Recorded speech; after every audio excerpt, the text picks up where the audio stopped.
to get out of it. So here comes the real answer, okay? So let's start about and say, okay, I'm teaching this college prep class on biology. What can I do on a day-to-day basis to ensure any student who attends my class can access the content, participate with the content curriculum peers, and make progress? So the first thing is, what are you teaching? And so my first go-to is, you can't have a narrow scope. You can't have just content or standards that are at a particular age or grade level. All this effort the last few years around tiered instruction. What we really should have been talking about is tiered outcomes, meaning I need to tier this lesson in a way that I'm teaching multiple different various types of outcomes in the same activity. That way, when I look at, are kids making progress? Are kids getting something out of it? Is this something that is meaningful?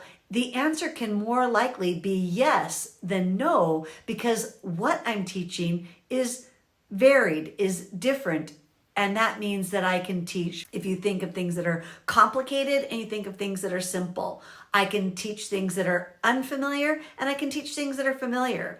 I can teach things that have multiple components and things that have single components. So I can tier or differentiate just by thinking about, what am I teaching? So where do you get those different outcomes? Well, a couple of places. They could be things that kids are struggling with, so you know this through your ongoing formative assessment, and you give more practice opportunities. Instead of racing through and it's the next day, so the next page of the curriculum, you circle back, spiral back, and let kids get stronger at some of the skills that they may have struggled with earlier on in the lesson. Secondly, you can look at IEP goals and go, oh, what is this student really working on? It might be expression, it might be regulation, it might be even something like following directions. Great. This is an opportunity in this biology lesson for them to practice those skills. Let's go all the way back to life skills. It might be something about sorting or classifying. Great, we can sort and classify whatever is the content of the biology lesson, even though some students might be doing what is expected in a college prep biology course. The second thing is, we do multiple means of representation. This sort of goes to the heart of universal design for learning, where we think about our role as teachers or the environment, or even what is the curriculum doing. We want to think about all the senses. So how am I allowing students to see the content, hear the content, maybe smell and touch the content, be able to physically move around with the content, to have different experiences and different emotions around the content.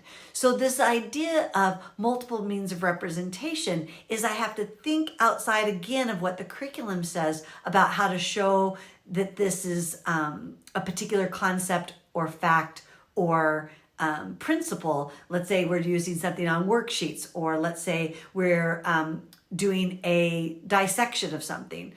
Okay, that's just one mode, right? So if I can dissect it myself, I can maybe cut out the pieces on a piece of paper, or take a pencil and dissect it through drawing and scissors, or I can watch something on a video where someone else is dissecting, or I can have a conversation with an expert about their thinking and their thought process, why they dissect something. Again, this is related.